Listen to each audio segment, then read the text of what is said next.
This video is brought to you by Raid Shadow Legends. We at Simple History have one of the sweetest secrets to share with you, and that secret is called Raid Shadow Legends. One of the best games for iOS and Android with over 600 champions is coming out, and it's free to download on mobile phone and PC. The game's newest boss is the craziest and biggest so far. This giant beast is the Hydra, with 6 different unique heads, and with each being more threatening to your team.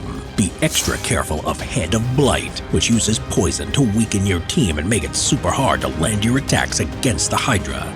Also be wary of the Head of Wrath, which gets very angry after getting hit 15 times. She then triples her attack power until the end of her next turn, and that's scary enough. Raid's newest giveaway is a super limited edition champion to every player in the game. It's esports legend and Na'Vi superstar, Simple. Between now and January 28, 2022, Simple's limited edition champion is available for free to both new and old players in Raid. There's never been a better time to get started. Hit the link in the description or scan my QR code to get an epic champion Rector Draft, 200k silver, 1 energy refill, 1 XP boost, and 1 ancient shard, so you can summon awesome champions as soon as you get in game. All this treasure will be waiting for you here. Escape from Tunnel 57, 1964. World War II was barely over before the former Allies started to fall out with one another. The problem was ideological, with the West, led by the democracies of the United States, Britain, and France, believing in capitalism, freedom of speech, and fair elections, whereas the communist Russian Soviet Union firmly believed that the state should control every level of society by strictly limiting any kind of freedom and privilege that their citizens or the economy should be allowed to have. The situation in Germany was further complicated after the war by it being divided up into 2 separate new countries. West Germany was officially called the Federal Republic of Germany, with its capital in the city of Bonn, and was part of the new NATO military alliance. The other was East Germany, which was now ironically called the German Democratic Republic, and had its capital in the Soviet-controlled sector of Berlin. It was also part of the Russian-led Warsaw Pact, the communist equivalent of NATO. The former Nazi capital of Berlin was now deep inside East German territory and was therefore completely cut off from the rest of the world. What made this situation even more tense was that the city itself had now been divided up into 4 different sectors. Each one was controlled either by the Americans, British, or French, or the largest one by the Russians. The city was then hit by several major crises. In 1948, when the Russians had a major disagreement with the Western powers, the Soviet Union retaliated by blocking all access to the Western-held sectors of Berlin. They prevented access to all railway, road, and canal links to that part of the city. This forced the Western powers to come up with a solution to supply the city with fuel, food, and everyday essentials, which they did by organizing a massive American-led daily airlift of goods into the city. Then, in 1953, there was a major general strike across the Russian sector, protesting against poor working conditions. In the end, this had to be put down by the communist authorities by using force, supported by Soviet tanks and troops using live ammunition in order to do so.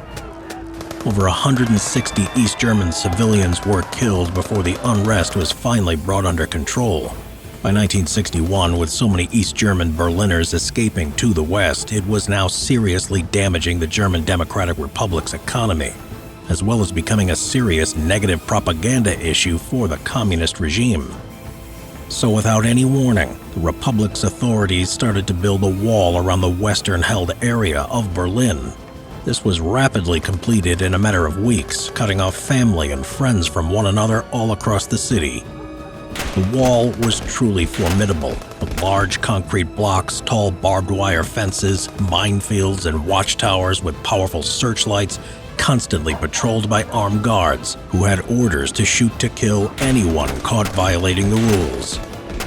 But despite this, people still kept trying to escape, and one of the most daring of these happened on the night of October 3, 1964, when 57 East German citizens escaped to freedom in a tunnel dug underground between the 2 sectors. The excavation of this tunnel had taken about 5 months and was carried out by a group of between 20 and 25 West German college students. To avoid suspicious-looking trips in and out of the building, the students took it in turns to live in the basement for weeks on end, and by their own admission, they began to stink to high heaven, despite setting up makeshift washing facilities. It had been an extremely hazardous endeavor, as though the local sandy soil was very easy to dig through. It was also prone to collapsing due to its unstable nature, so it had to be shored up along the way with wooden boards. First of all, they had to dig a 30-foot vertical shaft before they could start on the horizontal tunnel, but the further they dug, the more difficult it became to breathe, so they adapted a household vacuum cleaner to blow air along the tunnel. The tunnel was a staggering 145 meters or 475 feet long and went directly underneath the Berlin Wall fortifications. But it was only 2 feet high and 3 feet wide, so there was just enough room for a person to crawl along, and it took approximately 10 minutes to cover the whole distance. It started on the western side of the city in the basement of a disused bakery, and then went across in an easterly direction and ran beneath some shops. Then under the Berlin Wall itself, before coming up vertically into an old disused outhouse or toilet block of the back of an apartment building, instead of the cellar of a building that had originally been planned as the exit. The escape was planned to happen on the weekend that coincided with a big celebration in the east of the city to mark the 15th anniversary of the founding of the East German Democratic Republic. Instructions were sent to friends and relatives in the East inviting them to escape, and they were told that they had to whisper the password Tokyo when they were near the tunnel entrance to distinguish themselves from any Stasi secret police who might be nosing about in the area. The password Tokyo was a reference to the Summer Olympics that were to be held in Tokyo, Japan, only 1 week later.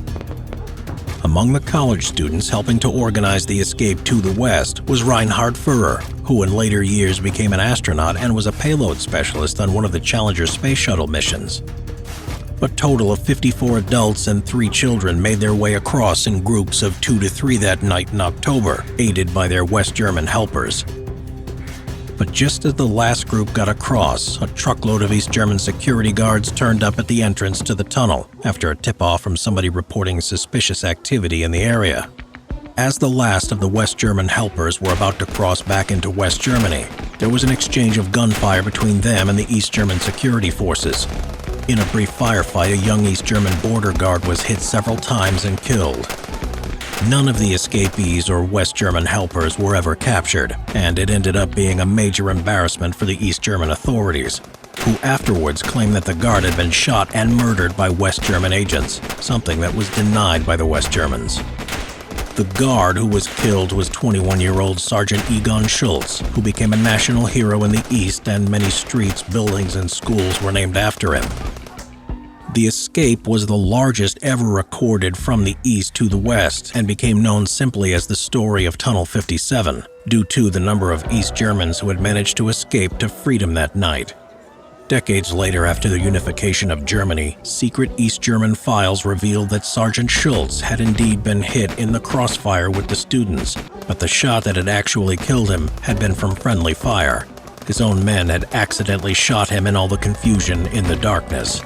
And a bizarre twist that later came to light was that the popular German Stern or Star magazine had partially funded the building of the tunnel in return for exclusive rights to the story.